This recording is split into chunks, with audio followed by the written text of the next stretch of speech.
Old structures, new structures, small businesses and the big ones. Lagos Island has them all. As a matter of fact, the community has one of the oldest markets in the country. Some of them date as far back as the pre-colonial era. On this episode of the program, we touch base with the people, look at the challenges they face, the recurring one, and also profile solutions to them. Welcome to Community Report. I am Dari Ido.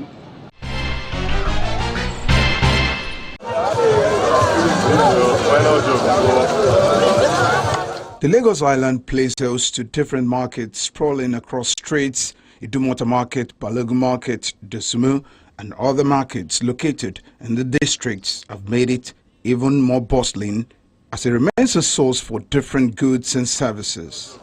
From electronics, food items, textiles, and other fashion accessories, the markets remain ever busy on a daily basis.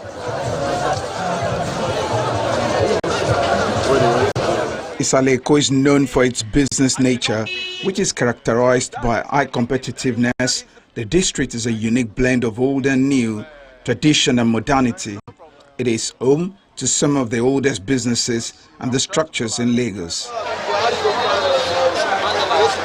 Isaleko tells the story and highlights the Lagos Island's rich history and dynamic present. Most times the belief is somehow Lagos Island is fruitful, they will tell you. And we've had times when, they've tried to see how to decongest this very environment, building up big markets like Alaba International Trade Fair Complex, the Ladipo, all the modern markets you have now situated somewhere around the mainland. But you find out that after all the concept and ideas to actually move out the market, people still come in here to do business. But in recent years, nothing has cast a darker shadow over these markets than the frequent outbreaks of fire. From Balogun Market to Dosumu and Idumota Market, warehouses, shops, offices, restaurants, and residential buildings continue to go down in flames, leaving devastation in their wake.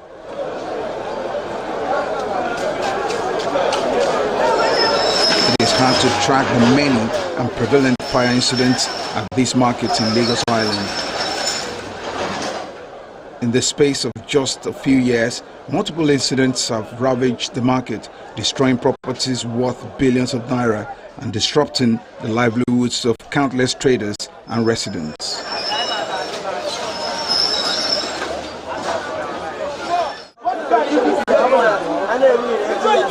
Some traders admit that one of the key issues is a lack of awareness and adherence to safety measures. Many buildings lack proper fire extinguishers and electrical wiring is often outdated and poorly maintained. This Breadfruit Plaza is a solid one because it has something to do with the church. And the church has an arm, which is St. Paul's Investment Company. They have built it in a very different way. You understand?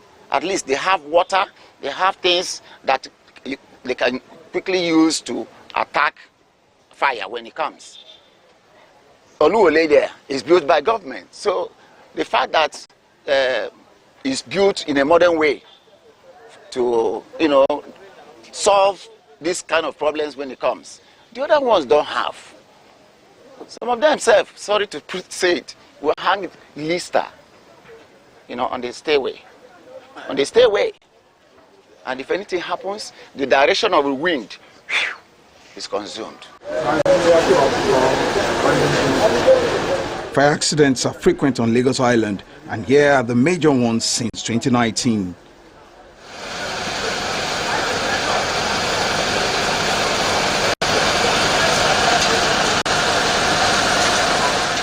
On November 5, 2019, a fire which started in the morning created panic at Balogun Market, precisely Martin Street, where goods worth millions of naira were destroyed.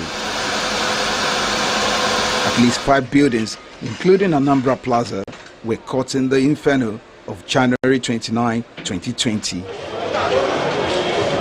The fire was said to have been caused by a man who was pouring petrol into a running generator.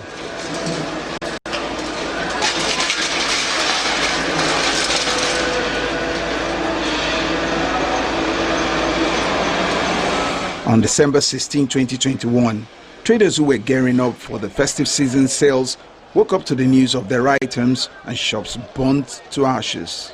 On October 9, 2022, fire gutted a section of the popular Balogun market in Lagos Island. On March 28, 2023, a fire incident occurred at a 5-story building in Balogun market. Properties worth millions of naira were also destroyed. In April 2024, about 14 buildings were affected by a fire outbreak at Dosumu Market in the Idumota area of Lagos Island. I'll give you a brief overview of what has happened behind us here. So behind us here, at the topmost floor, the primary victim, let me say it as it is, the primary victim was running his generator. Maybe there was no light. And then fuel was about to finish. He now decided to refuel.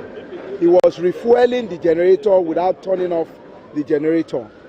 You know what that means? That can be very dangerous, and that sparked the fire.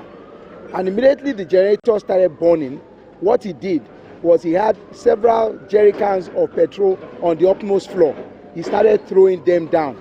And as he was throwing them down, that helped to spread the fire. You can see that behind me here, about 15 houses minimum has now been completely burnt. And we are removing the houses because they are now weak. So some weeks back, you recall that we had a similar problem in Mandelas. That one was not petrol, it was a welder who was trying to weld something, and then the spark from the welding machine, caught fire, ignited, and we had the whole building got burnt. And then we have some problems within the community as well, where when we try to do rescue and control operations, the equipment from LAPCA, from the fire service, safety, they are not even able to access. Then we also have the human problem. Do you understand? The human problem caused by attachment, caused by people who do not know how to organize themselves when you have emergencies like this. At the end of work, you need to sleep with your 2 eyes. But if you have a shop in Balogun, you must make sure that you sleep with 1 eye. You pray, and pray more fervently because of the risks that are involved. The risks are very high. If it's not burglary, it is fire outbreak. In fact, there is no year that will pass without a cry in one plaza or the other. It's highly unfortunate whenever we think of this fire outbreak, that these plazas are not built for market. They are not for plaza. They are not built as modern market place, right? If not because of the kind of government we have, if you are giving a professional who is rigid, if it comes to access some of these plazas, they cannot perform. But money, apart from God, money answers every other call.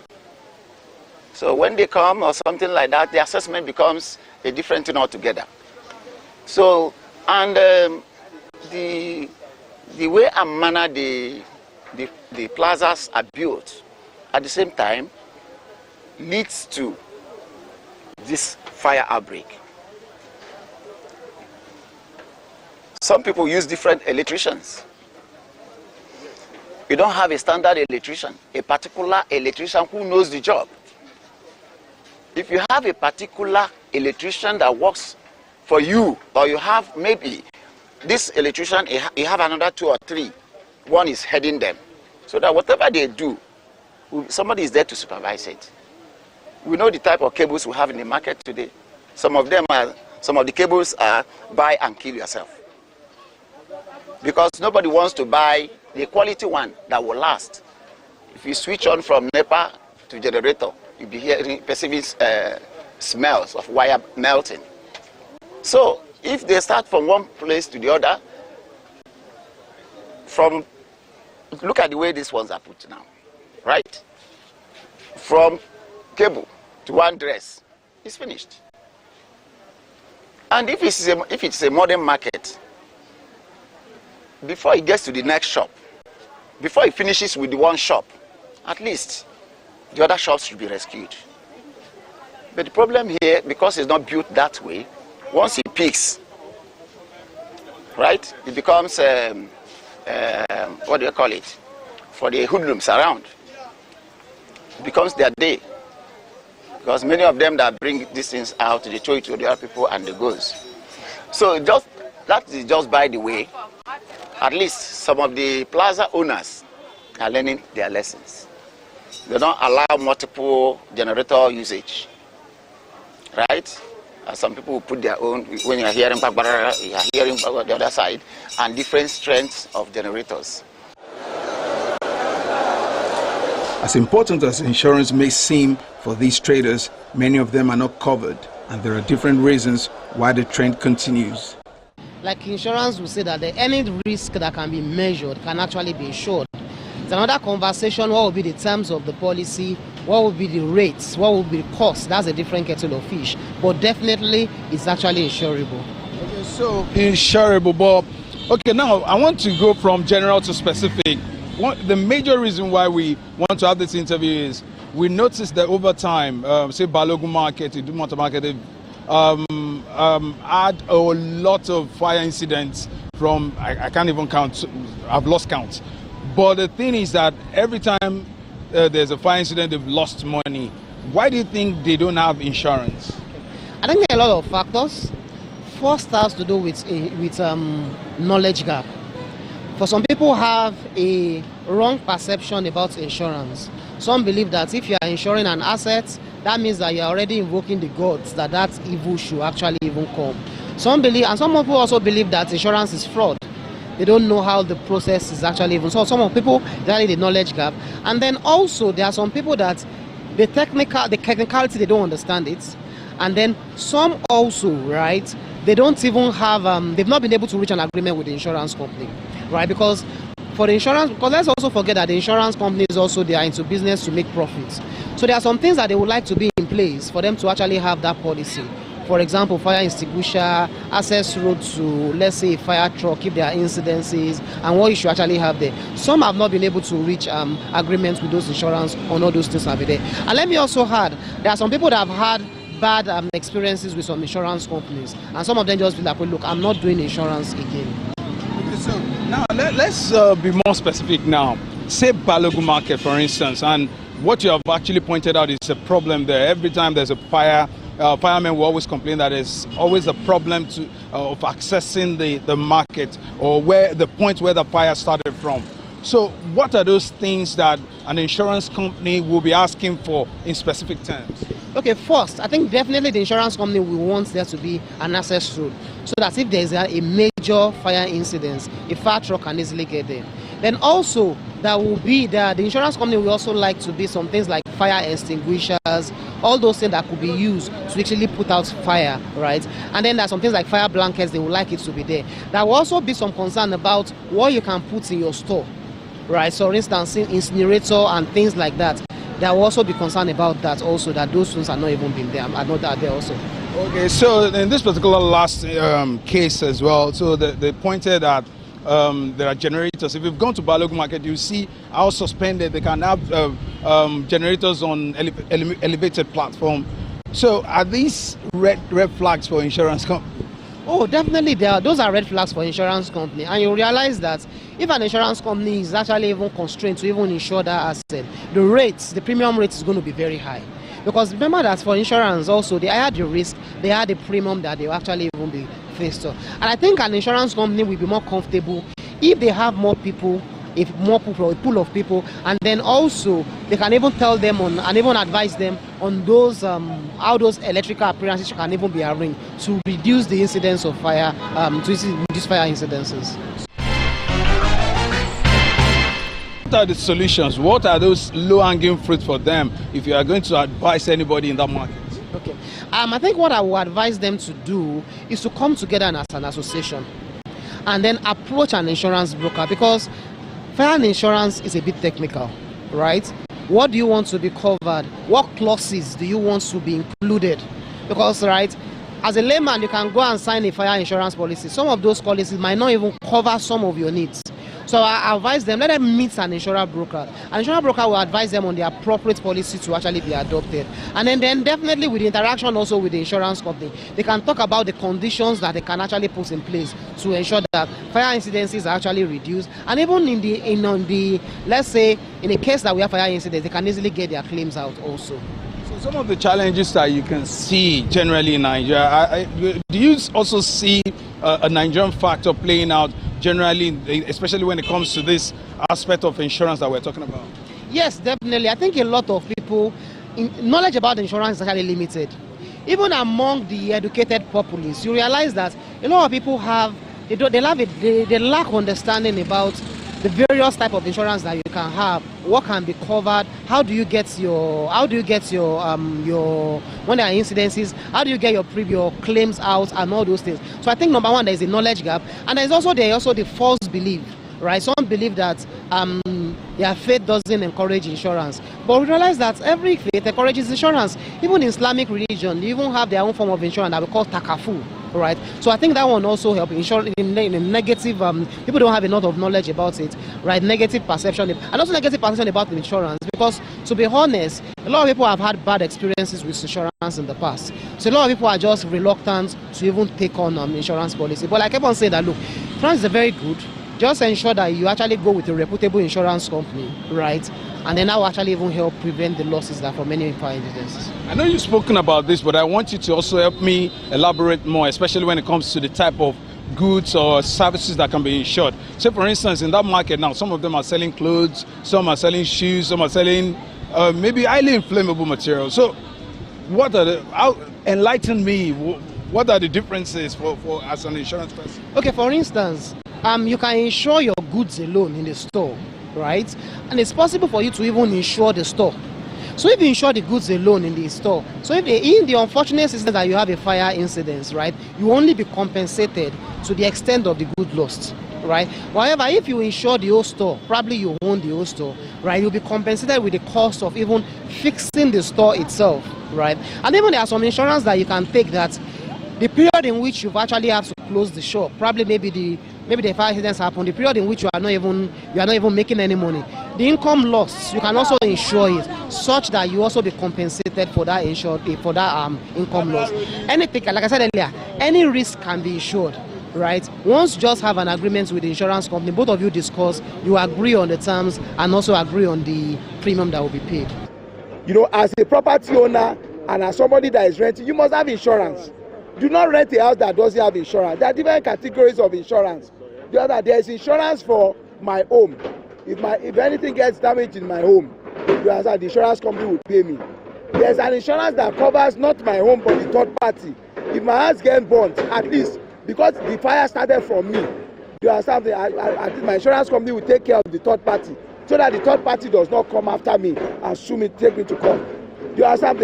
If you do not follow our rules, our regulations, our approvals, you understand? Then you are breaking our laws. It is better to keep the law. It is better to obey the law. Otherwise, one day the law will catch up with you. Generator placement has also come under scrutiny, with regulations aimed at preventing on-site fuel storage and storage of combustible materials now requires permits and strict oversight. We're going to be appointing fire marshals. What will the fire marshals do? They will ensure that people are not bringing jerry cans into the house. If you bring a jerry can, they want to check and make sure it's water and it is not petrol. You understand? So that's one of the steps that we're taking. You know, it is high times that people must do the needful. People must do things that are correct. You know, this is a nation. This nation, people may not know it. It is built on strong laws. You understand? It is a nation of laws. You understand that you must not break the rules and regulations. If you don't have a building approval, you make sure that you don't rent out your house. If you are a tenant, do not rent a building that does not have building approval. You understand? Because even in terms of the building code, if the building code addresses, things like access for fire, we will not have all of these issues. These measures, while promising, are only part of the steps towards addressing the root causes of these devastating fires. We have many causes for the these frequent fire outbreaks in the country, especially in markets. But one of the main reasons is we don't have presently standard fire safety standards in the country. We have National Fire Safety Code.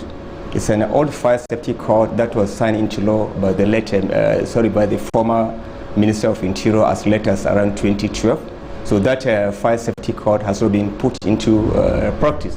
So it contributed largely to this frequent fire outbreaks. We don't have standards, we don't enforce these standards. So basically this has been an issue in the country, lack of compliance with fire safety standards. Majorly that's what contributed to the frequent fire outbreaks.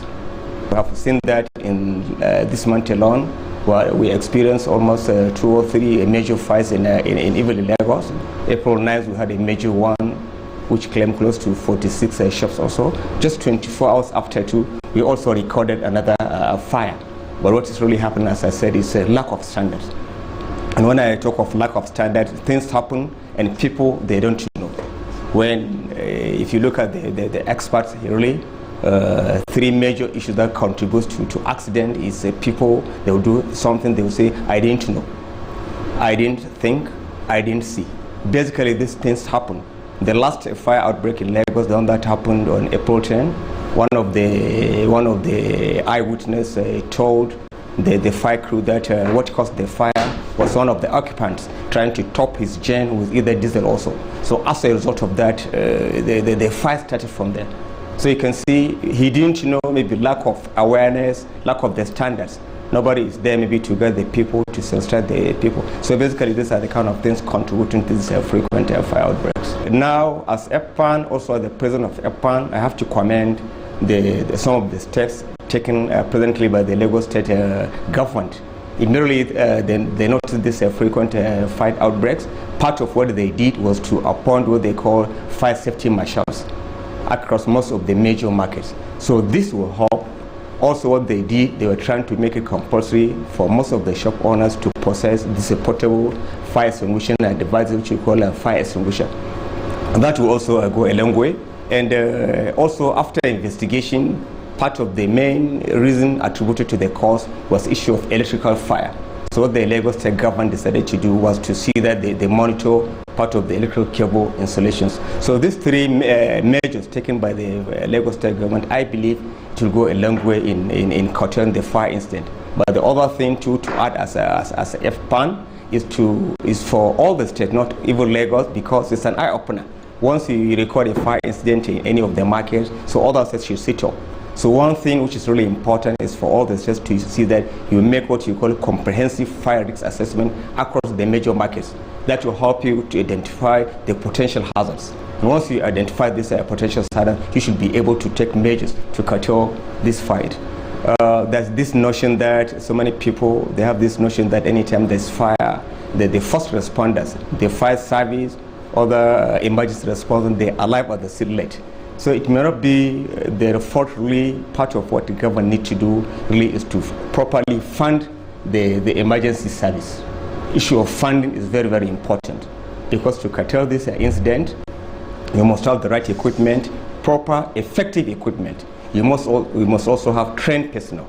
Trained personnel. Anybody you don't train, if he doesn't perform, you cannot blame him. So it's really important that we train this emergency personnel and we provide the right equipment. The other thing is also issue of collaboration. Collaboration is very, very important. One thing to tell you, I think last year also, I was in one market in one of the Middle East countries, Cairo, very big market. But what impressive, one thing to see is inside the market, you will see that they have made provision for fire lanes. Any fire engine that will come, there are a lot of places where if there's a response from any of the nearby fire stations, the fire truck, they'll be able to make quick entry. They have also established what you call satellite fire stations.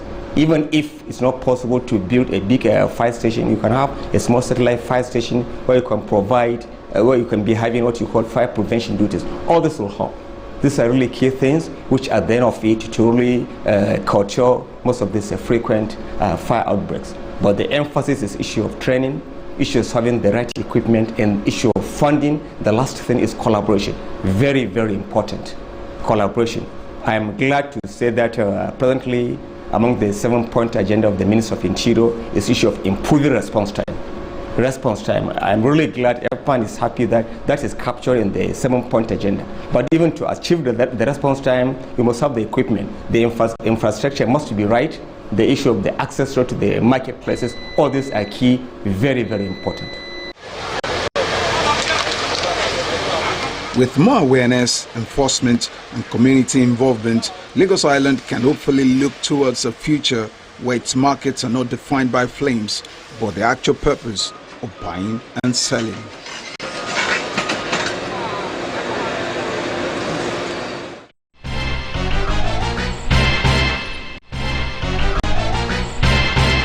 That's our show for today, everyone. If you miss any part of it, you can watch it on our YouTube channel. You can also follow the conversation on our social media platforms displayed on the screen. Thank you very much for watching. I am Dare Ido. See you next time, and bye for now.